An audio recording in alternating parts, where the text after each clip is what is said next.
Julius Caesar, Act 5, by Joe Wheatman, Evan McCreary, and Austin Peters. Here we see Antony and Octavius, who are joined by their army, and they are getting ready to encounter Brutus and Cassius's army. Now, Antony, our hopes are answered. You said the enemy would not come down, but keep the hills and upper regions. It proves not so. Their battles are at hand.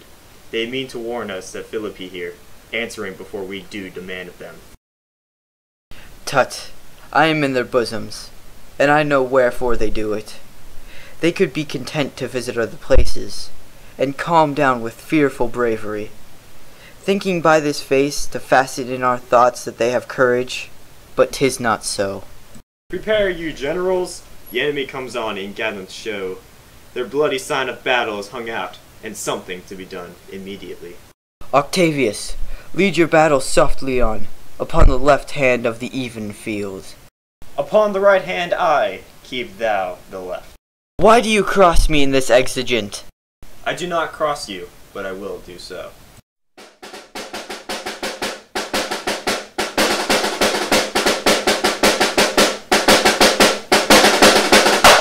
Brutus, Cassius, Messala, and Titanius arrive. They stand, and would have parley. Stand fast, Titanius. We must out and talk. Mark Antony, shall we give sign of battle? No, Caesar. We will make answer on their charge. Make forth. The generals will have some words. Stir not until the signal. Words before blows. Is it so, countrymen? Not that we love words better, as you do. Good words are better than bad strokes, Octavius. In your bad strokes, Brutus, you give good words. Witness the hole you made in Caesar's heart, crying, "Long live, hail Caesar!" Antony, the posture of your blows is yet unknown, but your words, they rob highbrow bees and leave them honeyless. Not stingless, too? Oh yes, and soundless too, for you have stolen their buzzing, Antony, and very wisely threat before you sting. Villains, you did not so when your vile daggers hacked one another into Caesar's sides. You show your teeth like apes, and fawn like hounds, and bowed like bondmen, kissing Caesar's feet, whilst damned Casca like a cur behind struck Caesar in the neck. Oh, you flatterers! Flatterers? Now, Brutus, thank yourself. This tongue had not offered so today, if Cassius might have ruled. Come, come, the cause! If arguing makes us sweat, the proof of it will turn to redder drops. Look, I draw a sword against conspirators. When think you that the sword goes up again? Never, till Caesar's 33 wounds be well avenged, or till another Caesar have added slaughter to the sword of traitors. Caesar, thou canst not die by traitors' hands, unless thou bringst them with thee. So I hope. I was not born to die on Brutus's sword. A peevish schoolboy, worthless of such honor, joined with a masker and a reveller. Oh, if thou wert the noblest of thy strain, young man, thou couldst not die more honorable. What says my general? Come, Antony, away! Defiance, traitors, hurl we in your teeth. If you dare fight today, come to the field. If not, when you have stomachs.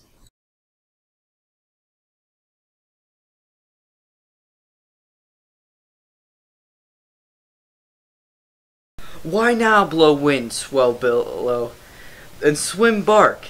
The storm is up, and all is on the hazard. Ho, Lucius! Hawk, a word with you. My lord! Messala! Messala, this is my birthday. As this very day was Cassius born. Give me thy hand, Messala. Be my witness that against my will, as Pompey was, I am compelled to set upon one battle all our liberties. You know that I held Epicurus strong, and his opinion. Now I change my mind, and partially credit things to do per siege. Coming from Sardius on our formal engine, 2 mighty eagles fell, and there they perched, gorging and feeding from our soldiers' hands. Who to Philippi here considered us? This morning are they fled away and gone? And in their steads do ravens crow and kites fly o'er our heads, and downward look on us, as we were sickly prey. Their shadows seem a canopy most fatal, under which our army lies, ready to give up the ghost.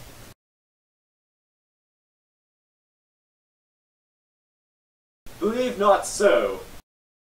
I but believe it partially, for I am fresh of spirit, and resolved to meet all perils very constantly.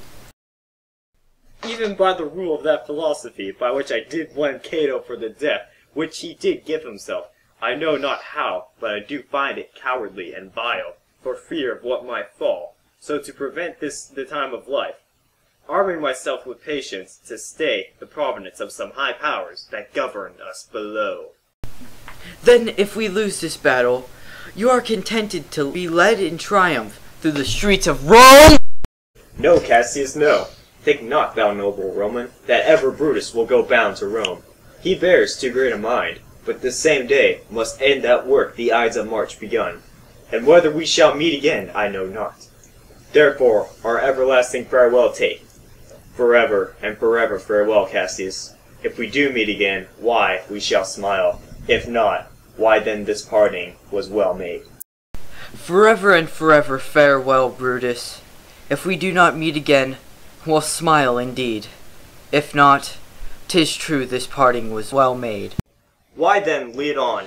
Oh, that a man might know the end of this day's business ere it come. But it sufficeth that the day will end, and then the end is known. Come ho! Away!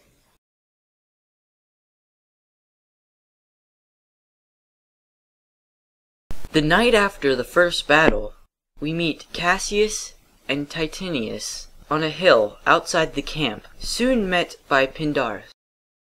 Oh, look, Titinius, look, the villains fly. Myself have to mine own turned enemy. This ensign here of mine was turned back. I slew coward, and did take it from him. O Cassius, Brutus gave the word too early, who, having some advantage on Octavius, took it too eagerly. His soldiers fell to spoil, whilst we by Antony are all enclosed. Fly further off, my lord, fly further off. Mark Antony is in your tents, my lord. Therefore, noble Cassius, fly further off. This hill is far enough. Look, look, Titinius. Are those my tents where I perceived the fire? They are, my lord. I will be here again, even with the thought.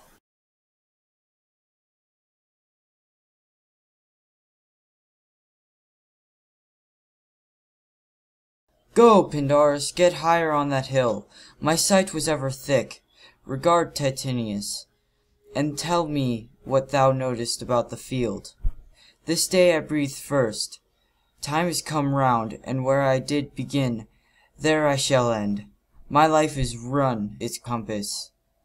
Sierra, what news? O Lord, come down, behold no more. O coward that I am, to live so long, to see my best friend ta'en before my eyes. Come hither, Sierra. In Partha I did take thee prisoner, and then I swore thee saving of thy life, that whatsoever I did bid thee do, thou shouldn't attempt it. Come now, keep thine oath. Now be a free man, and with this good sword I ran through Caesar's bowels, searched this bosom. Stand no to answer. Here, take this hilt, and then, with my face covered, as 'tis now, guide thou the sword. Okay. Caesar, thou art revenged, even with the sword that killed thee. I have been vanquished. So, I am free? Yet would not so have been, durst I have done my will.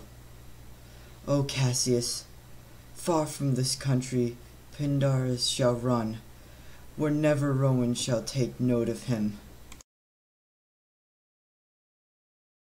Titinius, is that not Cassius who lies upon the ground?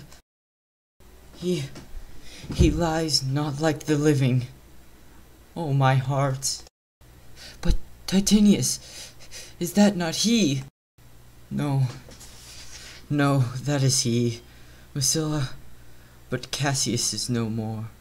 O setting sun, as in thy red rays thou dost sink tonight, so in his blood Cassius' day is set. The sun of Rome is set, our day is gone. Clouds, dews, and dangers come. Our deeds are done. Mistrust of my success have done this deed. I'm afraid we know who has done this deed. It is Pindarus, the slave boy. You must seek him, Titinius. You must find him and kill him. Hi, you, Masilla, and I will seek for Pindarus the while. Why dost thou send me forth, brave Cassius?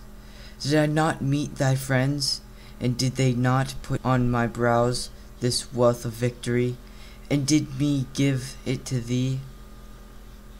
Didst thou not hear their shouts? Alas, thou hast construed everything. But hold thee, take this garland on thy brow. Thy Brutus did give it to thee, and I will do his bidding. Brutus, come a peace, and see how I regard Cassius. But you leave gods, this is a Roman's part. Come, Cassius' sword, and find Titinius' heart.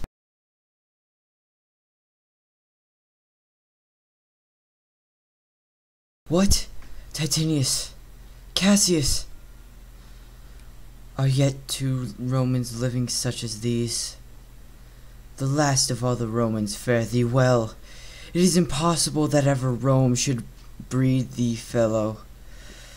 Friends, I owe you more tears to this dead man than you shall see me pay. I shall find time, Cassius, I shall find time. Come therefore, and to Thompson's send his body. His funeral shall not be in our camp, lest it discomfort us. Lucius, come, and come, young Cato, let us to the field. Labio and Flavio, set our battles on. 'Tis 3 o'clock, and Romans yet ere night. We shall try fortune in the second fight. Not too much happens in scene 3 of Act 5. First off, Cato is just walking around, and then, out of nowhere, this soldier guy comes up and beats him up and kills him, and then that same soldier guy finds Lucius and imprisons him. That's basically it. Yeah.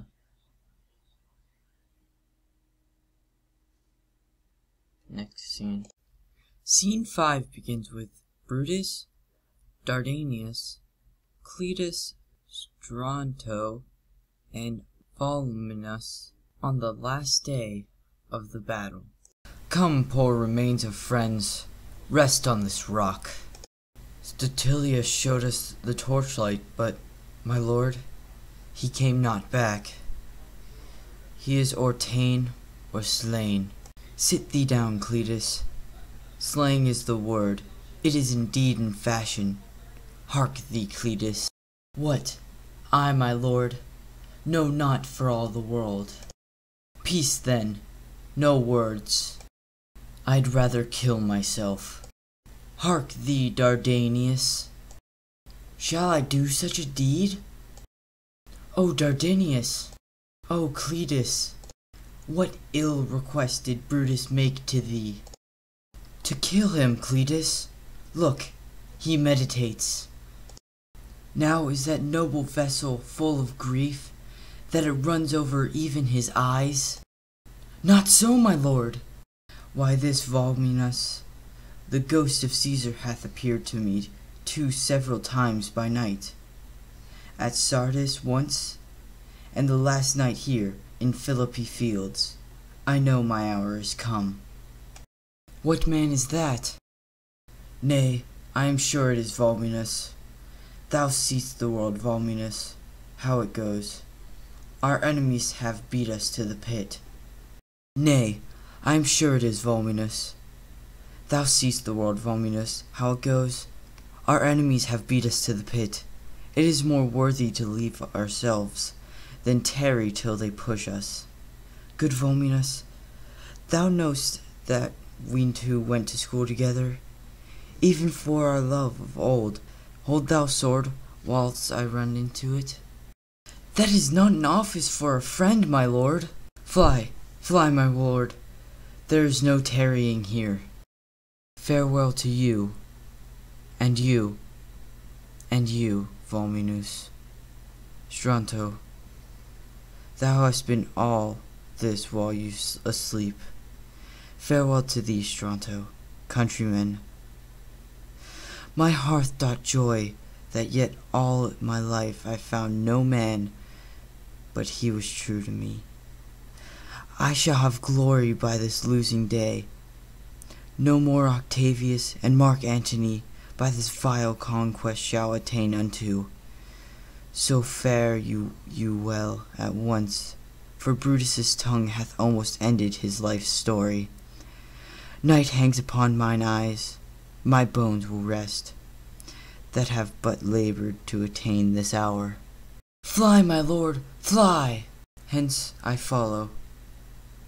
I prithee, Stronto, stay thy with thy lord. Thou art fellow of good respect. Thy life had some smatch of honour in it. Hold then my sword, and turn away thy face, while I do run upon it. Wilt thou, Stronto? Give me your hand first. Fare you well, my lord. Farewell, good Stronto.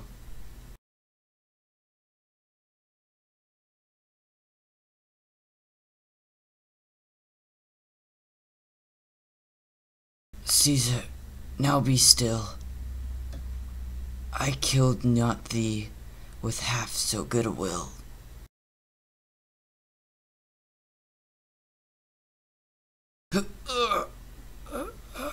My master's man. Stronto, where is thy master? Free from bondage you are in, Masilla. The conquerors can but make a fire of him, for Brutus only overcame himself, and no man else hath honour by his death. So Brutus should be found? I thank thee, Brutus, that thou hast proved Lucius' saying true. All that serve Brutus, I will entertain them. Fellow, wilt thou bestow thy time with me? Aye, if Masilla will prefer me to. Do so, good Masilla. How died my master, Stronto? I held the sword, and he did run onto it. Octavius, then take him to follow thee, that did the latest service of my master. This was the noblest Roman of them all. All the conspirators save only he did that they did in envy of great Caesar. He only in a great honest thought, and common good to all, made one of them. His life was gentle, and the elements so mixed in him that nature might stand up and say to all the world, "This is a man." According to his virtue, let us use him, with all respect and rights of brutal. Within my tent his bones tonight shall lie, most like a soldier, ordered honorably. So call the field to rest, and let's away part the glories of this happy day.